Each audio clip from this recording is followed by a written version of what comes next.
No, I know some of it, but I'm interested in Yeah. the immediacy part. Yeah. I've got it all there, so I might even have it. Anyways, I can send it to you.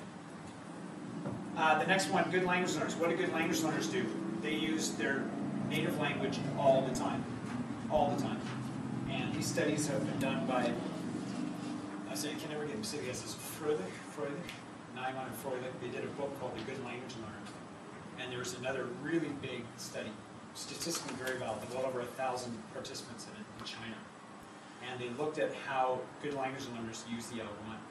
Typically what happens is they're nicely balanced.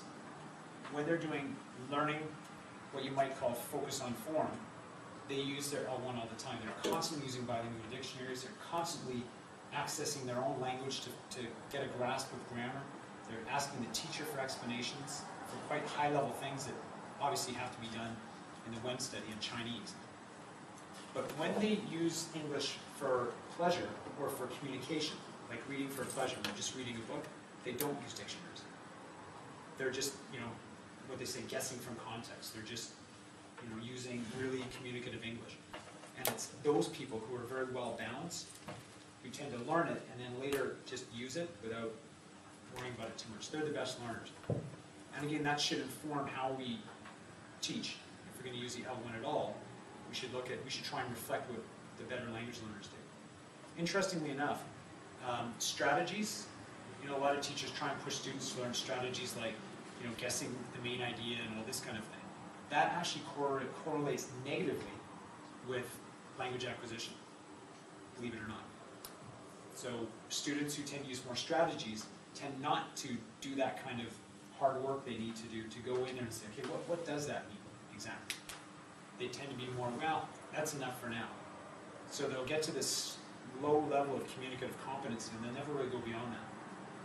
You're talking about learning strategy. Learning strategies, yeah. Guessing from context, that kind of thing.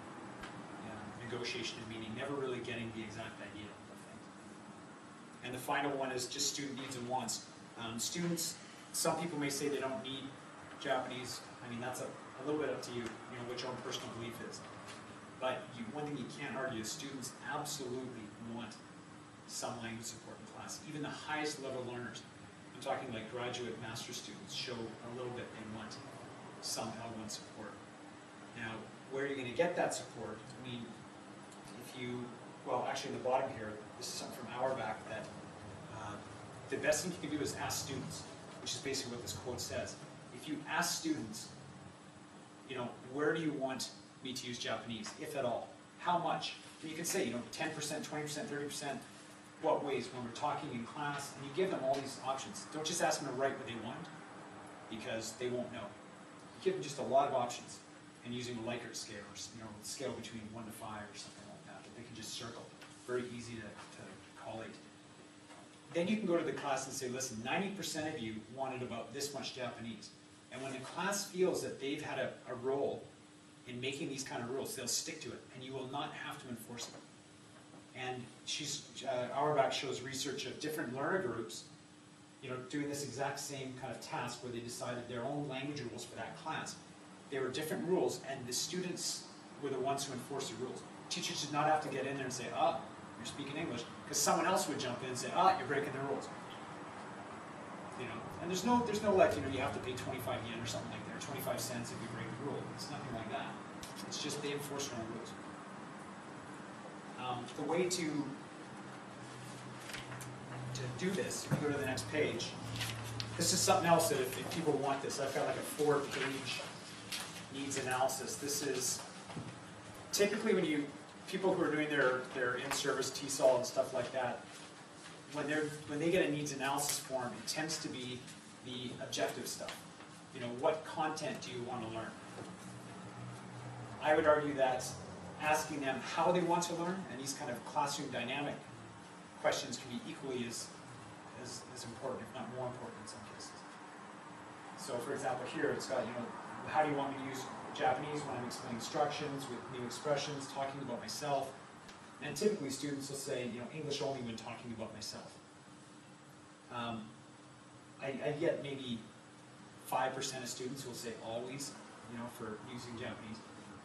But vast majority are somewhere in there, sometimes. And again, it's often the higher, it's not necessarily higher low-level learner dynamic there. Often it's just the lower level guys, they want it just as much as the higher level people. And I mean, when you talk about strategies, for example, what's his name again? Vadia, or it's a her actually, Vadia Lafra. Probably saying the name wrong, but I'm pretty sure it's a woman. I'm pretty sure. It's one of those things where you just don't know when you're reading all this research, but I think it's a woman. And what she found, she's done a really good job of trying to put numbers on, for example, for reading, what's that called again? Graded reading, with graded reading and this kind of thing, and learning from just guessing from context, this kind of thing. She's actually put numerical values on this. And even at high level, graduate level students, you know, they speak English absolutely perfectly. They're not all that successful at guessing the meaning of words from context. Because you need something ridiculous, like 98% of the running context you need to be able to guess. Has anyone heard of the Clockwork Orange study? It's kind of a good one. It was done, I think it was done with native speakers, but has anyone read the Clockwork Orange or seen the movie? You know, it's a phenomenally cool movie. And sorry, I think I'm out of books. Oh, no, I'm not. Oh, wait a minute, I got jackpot. I got some more English editions here. Does anyone want English edition? Anyone got stuck with a Japanese one and wants English one? There you go. You got one? Yeah, I got one. All right. There you go. English? You all right? Okay. And it uses basically it's a Russian dialect. So like when you're watching the movie, he says, you know, me and my droogs. And there's all these words that he uses over and over and over again, but there's no definition of those words anywhere. But when native speakers read that novel, by the time they finish, if you give them a vocabulary test, they'll know what a droog is. They'll have a pretty good idea of these words. And it's actually a real Russian dialect. I think it's the same thing with the Smurfs, isn't it?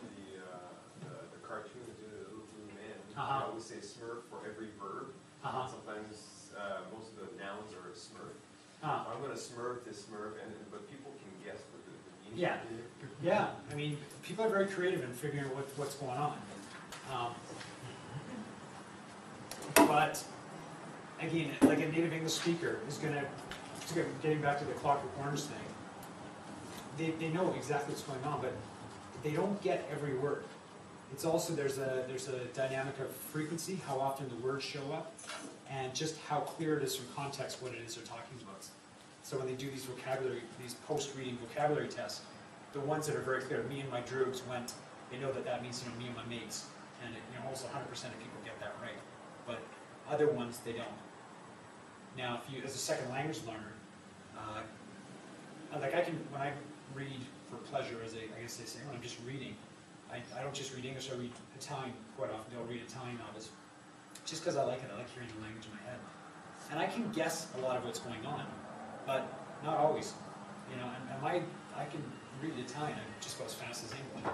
But there'll be words, and I should be able to guess that, because I know everything else that's going on, but I just can't get it. And sometimes I've guessed, and then a little later I go to check, maybe a couple days later, and I'll see it again. I'll say, well, I better check that. And I get online and it's like, oh wow, that's completely different than I thought it was. So, you know, in the last few days of reading, I've now reinforced this completely wrong idea of what this word is. Again, the idea of overuse of strategies can be not always a good thing. So, anyway, someone wants this, a longer copy of this. Also, my email, I think, is on the very front page of this thing. Yeah, right there, in blue. So if you just write to me on anything you want copies of, I'll send you PDF files of needs analysis.